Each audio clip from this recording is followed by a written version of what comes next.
안녕하십니까. 저는 하프타임 코리아 대표 박호근입니다. 오늘 우리가 함께 같이 강의할 내용은 인생 2막 설계를 위한 내 인생의 하프타임이라고 하는 주제입니다. 여러분, 하프타임 그러면 어떤 느낌이 드시나요? 아마도 이 하프타임을 알고 계신 분도 있지만 모르시는 분이 더 많을 것 같아요. 혹시 우리 선생님은 어떠세요? 하프타임 그러면 제일 먼저 생각나는 게 뭐죠? 아마도 축구 경기가 생각이 나겠죠. 축구 보면 전반전이 있고 후반전이 있습니다. 전반전을 뛴 선수들이 후반전 들어가기 전에 갖는 시간이 하프타임의 시간입니다. 근데 이것이 우리에게 있어서 생각하다 보면 이게 운동 경기에만 있는 것이 아니라 우리 인생에도 얼마든지 적용이 된다고 하는 것이죠. 한번 그림을 보시면 여러분 환영하고요. 그림 보시면 이분 아십니까? 켄터키 프라이드 치킨의 할랜드 샌더슨이라고 하는 분입니다.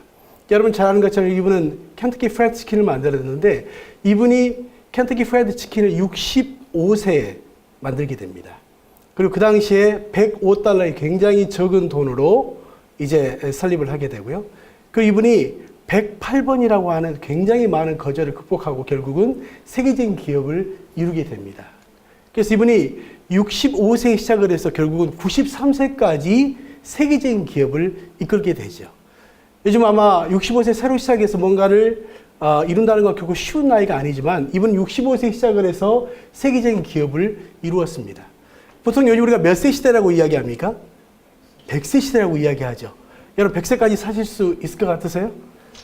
근데 대부분 정말 100세까지 살 수 있습니다. 제가 실제로 이 프로그램을 제가 진행하다 보면 기대 이상 수명이라는 것이 나오는데 우리가 앞으로 얼마나 오래 살 수 있는가를 보면 제가 깜짝 놀랐어요. 거의 오시는 강의 듣는 분 중에 한 3분의 1 이상이 100세 시대를 살아가는 것으로 나옵니다, 실제.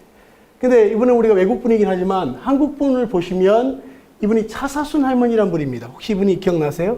이분이 현대자동차의 모델이 되기도 했는데 이분이 70대 중반이시거든요. 이분이 몇 번 만에 운전면허증에 도전에 성공을 했을까요? 혹시 아십니까? 예, 이분이 굉장히 많이 도전하셨는데 워싱턴 포스트에 나온 내용인데 이분이 한국에서 가장 오랫동안 운전면허증에 도전에 성공하신 분들이 몇 번 만에 했냐면 950번 만에 950번 만에 성공하신 분입니다. 70대 중반이신데 여러분 보통 우리가 한 번, 두 번 떨어져도 굉장히 우리 마음이 힘들 겁니다. 근데 이분은 그야말로 70대 중반에 950번 만에 운전면허증을 따서 지금의 또 새로운 일에 도전하셨어요. 그것은 무엇이냐면 제빵사에 도전했습니다. 여러분 이분이 제빵사가 될 수 있을까요? 못 될까요? 그럼요. 950번 하는데 안 되겠습니까? 저는 이렇게 생각합니다. 나이는 무엇에 불과하다? 숫자에 불과하다는 말이 요즘 굉장히 많은 사람들에게도 저는 통용된다고 생각이 듭니다. 그래서 저는 우리가 나이와 관계없이 우리 인생 후반전을 얼마든지 새롭게 시작할 수 있다고 생각이 드는 것이죠. 그래서 보시면 이 두 가지 그림이 나오는데 여러분 어떠세요? 1번과 2번 중에 여러분 어떤 그림의 모습일까요? 어떤 분은 1번이기도 하고 2번이기도 하겠죠. 근데 여러분 1번의 사람은 어떻게 보이나요?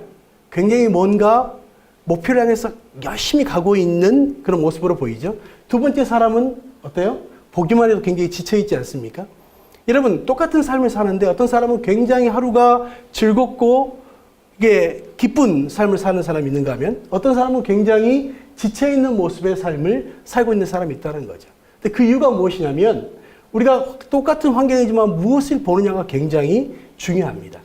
자, 이게 어려운 영어는 아닌데요. 이걸 두 가지를 읽을 수 있습니다. 어떻게 읽을 수 있을까요? 보시면 첫 번째는 Hope is now here. 아래는 뭐예요? Hope is nowhere. 자, 위로 뭐라고 읽을 수 있습니까? 여기에 희망이 있다. 이렇게 읽는 거죠. 아래는 어떻습니까? 어디에도 희망은 없다. 여러분 똑같은 영어인데 여러분 희망이 있다로 읽으셨습니까? 아니면 희망이 없다로 읽으셨습니까? 사람마다 똑같은 환경이지만 어떤 사람은 나는 나이가 충분히 아직도 많이 있다. 그럼에도 불구하고 나는 무엇을 할 수 있다는 긍정적인 생각하는 사람이 있는가 하면 어떤 사람은 아무 곳에서도 정말 그 희망은 없다. 이렇게 읽을 수 있다는 것이죠. 요즘 100세 시대를 살아가면서 굉장히 많은 사람들이 실제적으로 후반전을 살아가게 되어 있습니다. 요즘 90세가 훨씬 넘은 우리 송혜 선생님이 인기가 많은 이유가 있거든요. 혹시 뭐 때문에 인기가 많을까요?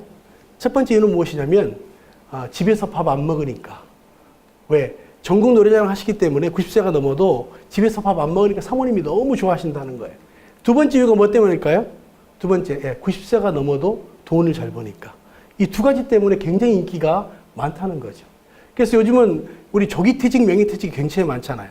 그래서 남편들이 실제로 아내들과 보내는 시간이 굉장히 많아진다는 거죠.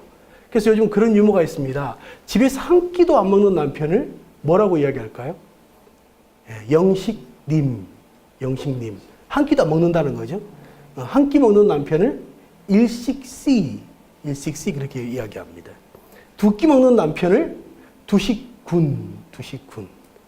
세 끼 먹는 남편을 삼시세끼 이렇게 말합니다. 제가 욕하는 게 아니라 삼시세끼를 다 먹는다는 말입니다. 여러분 세 끼를 다 먹고 간식까지 먹는 남편을 뭐라고 이야기할까요? 갓나새끼 이렇게 이야기하더라고요. 여러분 세 끼 다 먹고 간식까지 먹고 야식까지 먹는 남편을 뭐 종갓나새끼. 사실 이게 남자들이 다 웃는데 이게 남의 이야기가 아니고 여러분 이야기입니다. 뭔가 인생을 살아가면서 자기의 인생 후반년에 대한 자기의 일이 없다면 우리가 그렇게 느낄 수 있다고 하는 것이죠. 굉장히 우리 이제 인생이 길어졌기 때문에 우리가 실제로 이제 KBS에서 나온 우리 그 알파 에이지라는 말이 나옵니다. 뭐 알파고 이런 말 많이 나왔지만 알파 에이지. 앞으로 굉장히 한국 사람들이 오래 살 수 있는데 얼마나 오래 살 수 있냐면 알파 에이지를 말할 때 142세까지 사는 게 가능하다. 여러분 어떠세요? 어떻게 생각하세요? 좀 이렇게 희망이 있으십니까? 저는 100세까지는 괜찮은데 142세 그러니까 너무 길다는 생각이 드는데 실제로 우리가 굉장히 오래 살 수 있는 시대를 살아간다는 거죠. 오늘도 제가 오면서 그 포털 뉴스를 보니까 앞으로 60세까지는 정년이 보장된다는 거예요. 여러분 실제로 60세까지 보장이 돼도 그 이후에 100세까지라고 이야기한다면 몇 년이 남아있습니까? 40년이 남아있거든요. 이게 시간으로 따지면 8만 시간이라고 하는 굉장히 많은 시간이 남아있다는 거예요. 근데 아무리 전반전을 잘 뛰어도 실제로 이제 후반전을 위한 준비가 안 돼 있으면 우리가 굉장히 후반전이 어려운 시대를 살아가고 있다. 우리가 그렇게 볼 수 있는 것이죠. 그래서 우리가 잘 아는 우리 힐 감독 아시죠? 이분이 한국 축구를 맡아서 4강까지 가게 했습니다. 근데 그 당시 우리가 4강까지 갈 수 있는 실력이 안 됐어요. 근데 이분이 한국 축구를 맡은 다음에 분석을 했습니다. 뭐라고 이야기했냐면 한국 축구의 문제는 후반전이 약한 것인데 전반전에 너무 열심히 뛰는 바람에 후반전에 뛸 기운이 없다. 이렇게 이야기했어요. 이전에 한국 축구는 문제는 뭐냐면 전반전은 잘 뛴다는 겁니다. 근데 문제가 뭘까요? 후반전에 뛸 수 있는 힘이 전반전에 다 소진했기 때문에 없다는 거예요. 여러분 축구 해보시면 알지만 여러분 전반전만 잘 뛰면 성공하나요? 아니죠. 아무리 전반전을 잘 뛰어도 후반전 잘못 뛴다면 그 게임은 지고 말 것입니다. 근데 저는 이게 운동 경기뿐만 아니라 우리 인생에도 똑같다고 생각이 들어요. 전반전을 아무리 잘 뛰어도 후반전에 잘 뛸 수 없다면 그 인생의 경기는 진 경기가 될 수 있다는 거죠. 그래서 제가 이 강의를 거의 한 20년 가까이 제가 이 프로그램을 만들고 하면서 한 가지 얻은 결론이 있습니다. 제가 수많은 사람을 강의했어요. 근데 제가 한 가지 얻은 결론이 있어요. 아주 쉽습니다. 그것은 무엇이냐면 길고 짧은 건 돼봐야 한다. 그게 인생의 진리더라고요. 여러분 그 당시 힘들다고 해서 영원히 힘들지 않습니다. 우리가 지금 여기서 잘 나간다고 해서 영원히 잘 나가지 않아요. 중요한 건 잘 나갈 수도 있지만 나머지 인생에 대한 준비가 돼 있느냐 그렇지 않느냐가 그 사람의 인생을 좌우한다는 것을 저는 알게 되었다는 것이죠. 그래서 우리가 성공하는 사람들을 보면요. 세상은 성공하는 사람들의 4가지의 중요한 특징이 있습니다. 그 첫 번째는 무엇이냐면 IQ입니다. 얼마나 머리가 좋은가. 물론 머리가 좋다고 해서 다 성공할 수 있는 건 아니지만 아마도 머리가 좋았기 때문에 공부할 수 있는 확률들이 많았을 것이다. 자, 두 번째가 무엇일까요? 지식입니다. 지식. 여러분 아무리 머리가 좋아도 무엇이 없으면 안 될까요? 지식이 없으면 결코 성공할 수 없습니다. 그 다음에 세 번째가 있습니다. 무엇일까요? 노하우입니다. 아무리 머리가 좋고 지식이 있어도 노하우, 그 일에 대한 경험이 없으면 우리가 성공하는 게 불가능하겠죠. 여러분 3가지는 나왔습니다. 그렇다면 4번째는 무엇일까요? 한번 상상해 보세요. 4번째. 이 4번째는 무엇이냐면 태도입니다. 태도. 여러분 아무리 머리가 좋고 지식이 있고 노하우가 있어도 그 사람의 인생에 대한 준비되어 있는 태도가 없으면 그 인생은 성공할 수 없다고 이야기하죠. 그래서 저는 강의를 하다 보니까 수많은 사람을 만납니다. CEO부터 시작해서 정말 잘 나가는 분들부터 시작해서 힘들고 어려운 분들까지 만나는데 한 가지 제가 강의를 하면서 얻은 결론은 무엇이냐면 그 사람이 성공한 사람들에게는 공통적인 게 하나 있어요. 바른 태도가 있다는 것을 저는 보았습니다. 여러분 인생에 대한 여러분 태도는 어떤 것입니까? 저는 여러분이 지금도 잘 나가고 계시지만 앞으로 인생을 어떻게 잘 나갈 것인가가 굉장히 전 더 중요한 시기라고 저는 보는 것이죠. 그래서 우리가 보통은 등산해 보시면 올라갈 때 사고 많이 납니까? 내려올 때 사고 많이 납니까? 어떠셨어요? 예, 내려올 때 사고가 많이 나죠. 우리가 보통 올라가다가 사고 난 경우는 없습니다. 자, 한번 같이 읽어보면 오르는 것만이 등산이 아닙니다. 여러분 우리가 보통 등산은 오르는 것만 등산이라고 생각합니다. 근데 실제로 그렇지 않아요. 자, 그럼 무엇이 등산일까요?